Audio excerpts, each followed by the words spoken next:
Hi, I'm Stephen with AlbertaUrbanGarden.ca.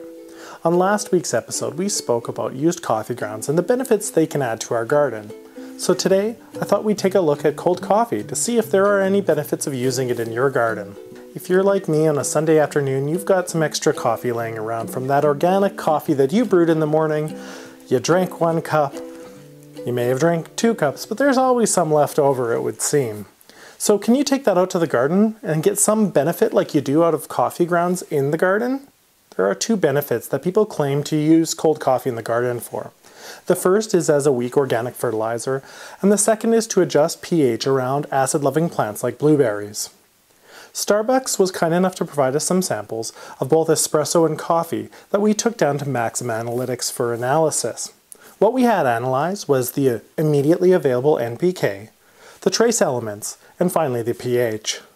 Based on these results, cold coffee had an NPK of 0.000848, 0.0099, and 0.0976, while espresso had an NPK of 0.00806, 0.0665, and 0.8433. These numbers represent what's immediately available to your plants. With the exception of the potassium in espresso, these are extremely weak NPKs. You'd probably be better off adding other free and local resources through either compost or mulch, such as fall leaves, used coffee grounds, comb-free, wood chips, so on and so forth. Both espresso and coffee had low levels of trace elements contained within them. This includes boron, calcium, copper, magnesium, manganese, and sulfur. Cold coffee has a very low NPK and trace elements that are considered beneficial or essential to plant growth. So can you use cold coffee to adjust the pH of your soil around your acid-loving plants like blueberries? pH is a scale that goes from 1 to 14, where 7 is neutral. Some plants, like blueberries, roses, or grapes, enjoy pHs in lower ranges, from about 4.5 to about 6.5. The reported pH of coffee was at 5.1, while espresso had a reported pH of 5.31. Coffee can have a range of acidity, however most sources in literature show the average around the results that we're showing today of 5 to 5.1. Similarly, unpolluted rainwater has a pH ranging from about 5.0 to 5.5. What happens is, as the rainwater drops through the air, it absorbs carbon dioxide, creating carbonic acid.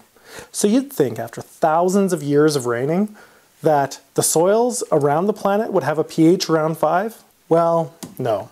Soils have what's called a buffering capacity, which is able to neutralize the weak acid in rainwater fairly quickly. With averages around our reported pH value of 5.1, cold coffee is made up of weak acids. Most soils, especially if they contain clay, are quickly able to neutralize the acids that are contained within cold coffee. Coffee is essentially a hot water extract, meaning the acids found within it are extremely water soluble. So if applied and not neutralized right away, the acids are actually likely to migrate with the water away from the area in which you want it to influence the soil's pH. Based on these results, the application of cold coffee in your garden likely has limited benefits. Any changes to your pH would likely be limited, and they would not persist long enough to benefit those acid-loving plants. Even with a longer extraction process, you're unlikely to get increased amounts of NPK, trace elements, or those weak acids.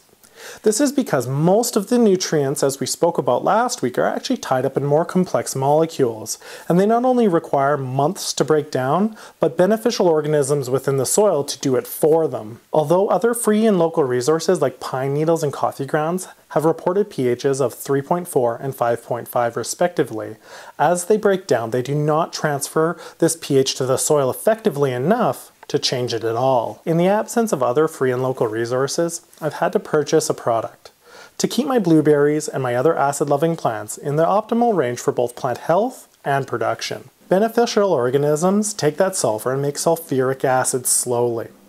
This lowers the pH of the soil at a much more stable rate.